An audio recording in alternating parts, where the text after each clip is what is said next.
लड़की का रील बनाने को लेके क्या मामला था और किस तरह का अपराध पंजीकृत किया? सोशल मीडिया के माध्यम से ही एक रील वायरल होने की खबर प्राप्त हुई थी थाने को, जिसमें एक लड़की है जो एपीएस यूनिवर्सिटी की पढ़ने वाली लड़की है। उसने अपने एक रील के माध्यम से एक विवादित कंटेंट पर रील बनाया था, जिसमें ऐसा प्रतीत हो रहा था कि रील में ऐसा लग रहा था कि किसी एक धर्म विशेष को मानने वाले लोगों के विरोध में यदि कोई उनसे उलझने का प्रयास करेगा तो उसमें कुछ ऐसा था कि हम काट कर फेंक देंगे, आधा इधर आधा उधर। निश्चित तौर पे इसको सभ्य समाज में स्वीकार नहीं किया जा सकता है। इससे ऐसा भी प्रतीत होता है कि दो समुदायों के बीच में कटुता पैदा होगी। आपने भड़काने वाला काम किया है, इसलिए उसमें अपराध पंजीबद्ध किया गया है। आज उस लड़की को प्रस्तुत करके उपस्थित कराया गया है, उसके मोबाइल को जब्त कर लिया गया है। उससे जो आवश्यक वीडियोज़ हैं उनको हमने रिकवर करने के लिए उसके मोबाइल को जब्त किया हुआ है। उस लड़की के विरुद्ध जो अन्य साक्ष्य हैं उसमें हम साक्ष्य संग्रहण का प्रयास कर रहे हैं और उसमें अग्रिम कार्रवाई, चालानी कार्रवाई की जा रही है।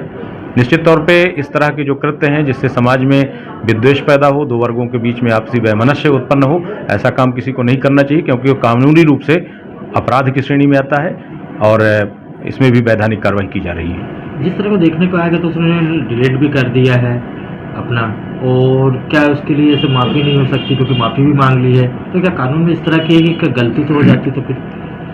जैसे मेरा मत तो इसमें यह है कि जब कोई भी एक बार अपराध घटित हो जाता है, अपराध घटित होने के बाद अपराध को ख़त्म नहीं किया जा सकता है।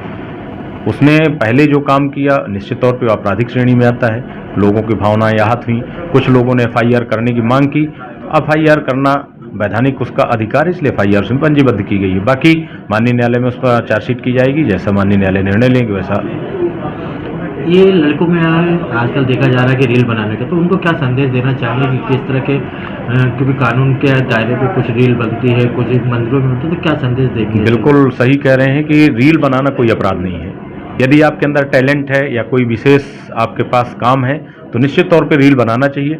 रील बनाने के बहुत सारे विषय हैं, बहुत सारे विषय ऐसे हैं जैसे एट्रोसिटीज़ है, जाति प्रथा है, कोई समाज में फैली हुई कुरीति है, बाल विवाह है। इस समय रीवा में नशे के बारे में आप सुन रहे हैं कि नशे में लोग लिप्त हो रहे हैं, नई पीढ़ी। तो इस तरह के बहुत सारे विषय हैं। ब्लड डोनेट के लिए आप उत्साहित करने के लिए कर सकते हैं, कोई विशेष संदेश देने के लिए जिससे समाज का उत्थान हो, सकारात्मक विषय पे आप रील बनाइए। निश्चित तौर पे वायरल होने के लिए आप विवादित कंटेंट पे रील बनाएंगे तो निश्चित तौर पे आपका करियर सफ़र करेगा, आपको उसमें परेशान होना पड़ेगा।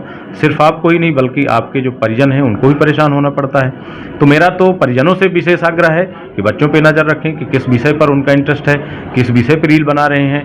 आखिर 4 लाख फॉलोवर्स हैं, वो कौन फॉलोवर्स हैं उस लड़की के, ये भी देखना उनके परिजनों का कर्तव्य है। तो मेरा तो यही मैसेज है कि सकारात्मक विषय पर रील बनाएं ताकि आप समाज की मदद कर सकें।